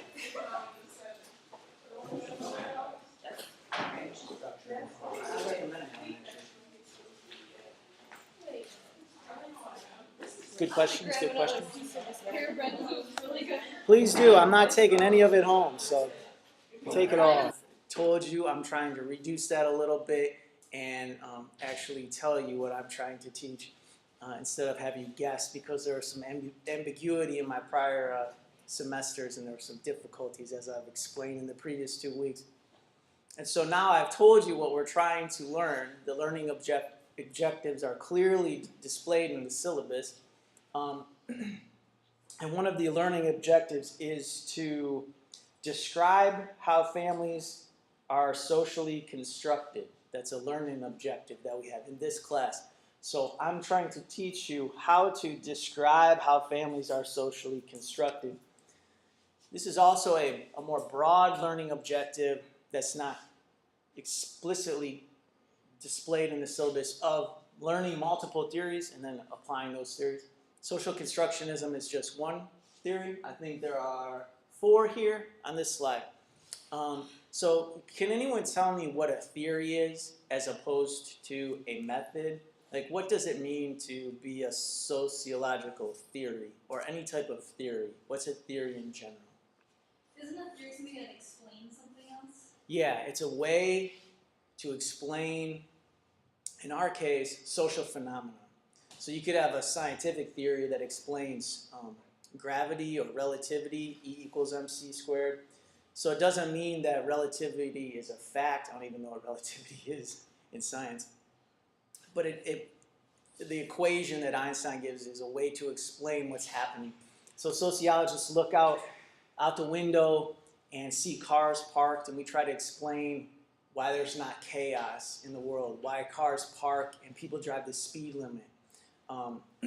Why we try to explain why, in this is a good example, why the authority tends to be a man and why the lower class or subservient class tends to be women. This is a great example, right? An unfortunate example. And so sociologists try to make sense of a social phenomenon. And can anyone tell me what a phenomenon is? A reoccurring event. Yeah, it's just something. Maybe I'll use the live stream for class next week as well. And I think theoretically this will record. And then I can just pull the audio or you can watch it later. This will be for next week or if you ever miss class. So that's fantastic. Technology. It's a new thing. It used to be different. It's through YouTube. So it's great to see everyone. 5, 6, 7, 8, 9, 10. Is one person missing? Who's missing? 2 people are missing? I know one person's absent, but 5 grad students? 1, 2, 3, 4, 5? All right. Yeah, I see. Yeah, one was sitting in front of you, or in front of you last week. Oh yeah, Deja. Okay. Did not hear from her, but that's hope she's doing okay. All right, so this is the 3rd week, and we're gonna do 30 minutes of lecture. After we had 30 minutes of time for reading, but if you're all chatting, maybe you read beforehand, which is great. The reading was short, only 10 pages, I think. Then we'll have some discussion, and then we'll talk about an assignment in lieu of the lecture for next week. So I hope you enjoyed this week's reading. Was it Nobles is the author? Last week I kept saying Nelson when it was really Dodson.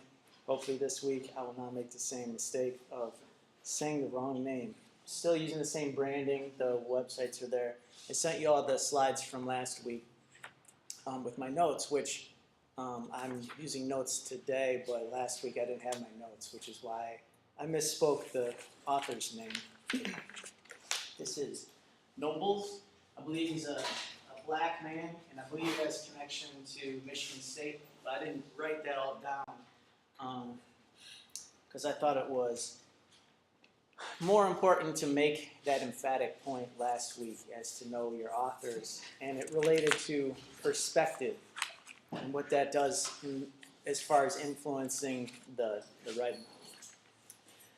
So to review some of our stuff from last week, we talked about our roles. We talked about the role that you have and the role that I have. And our role is made up of expectations and performances. We define our roles by the types of actions that we do. You can't call me a professor unless I get here and I stand up front and I lecture, or I give you assignments, or I give you grades, and then I get a paycheck. I'm employed by the university, and you can't call yourself students unless you enroll, pay tuition, get a scholarship, attend class, complete exams, and graduate.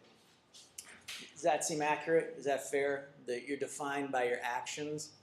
This is important to think about in terms of families, because when we think of what a father is, there's a saying, anyone can be a father, but not everyone can be a dad. So these are labels that define roles. In that term, the definition of father would be defined as someone who procreates from a male who procreates, whereas a dad would be someone who nurtures their child and cares for their child and raises their child. That's the distinction there. So also there's gender encompassed in those roles with family, but we might see as time progresses that those definitions start to get muddied. We're already starting to muddy the waters in terms of the definition of family. The nuclear family, heterosexual patriarchy, is somewhat shifting. We now have homosexual marriages in some states. We have homosexual parents or same-sex parents. We have polygamous families in some situations. And we have absent fathers, we have fictive kin, we have conjugal relationships, we have consanguine relationships, we have aunties, which are blood relative aunties, and aunties that are not blood relatives. And so we're coming to redefine the roles and the definitions of family. So we try to define our roles in the first 2 weeks of class as far as what you do as students, what student means, and what I do as professor, what professor means. The expectations I have for you are to read, discuss, ask questions, ask for clarification, and you should have expectations of me to have read the material, be prepared to lead the discussion, supplement the text, not recite it. And we also talked about critical thinking last week, and that's the reason why I had the picture of the fish up here. The line that I gave you last week was, critical thinking is me teaching you how to fish. I'm not giving you the fish. The saying is, give a woman a fish, she eats for a day. Teach a woman how to fish, and she eats forever. So I'm not trying to give you fish. I gave you pizza and pear bread and apples and granola. But I also give you the recipe, and I can teach you how to make pear bread so that when you are the professor, you can make pear bread for your students as well. So I'm trying to teach you how to be a critical thinker so you can use the skills to then make good decisions in life, as opposed to me telling you what decision to make, you memorizing the decision, going out into the world, and then just behaving as I told you to behave. I'm trying to teach you how to determine how to think, how to behave in terms of what's best for you, to give you the tools to make decisions that are best for you. This is somewhat of removing the blinders, you see. If I just told you to go to school, get a job, have a family, and then you just obeyed me, I would have the authority and the ability to tell you to do whatever I wanted you to do that might benefit me. For example, I might tell you to go out and grow pears and bring all the pears to me and give them to me so that I can make pear bread and sell it and make a lot of money.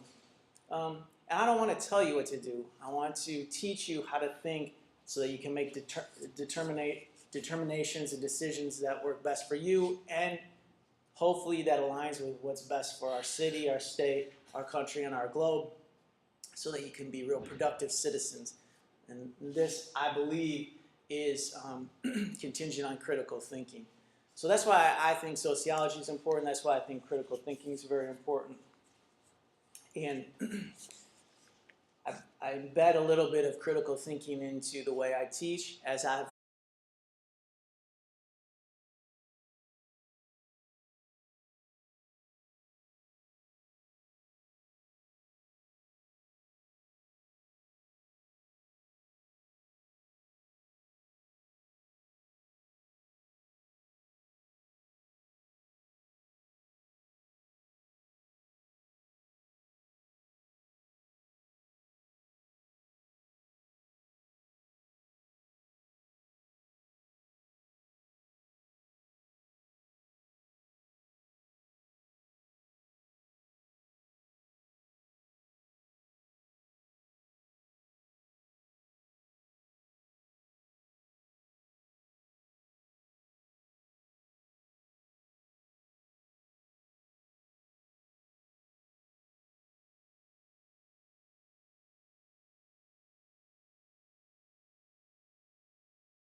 sound test.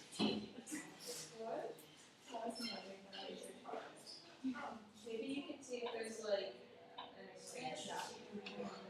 Sound test. Good, it worked. Fantastic. Okay.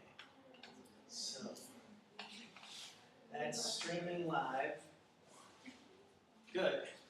There was new technology for that, and I didn't know if it would work through a curveball, but it works. Stream live. One of our students is absent.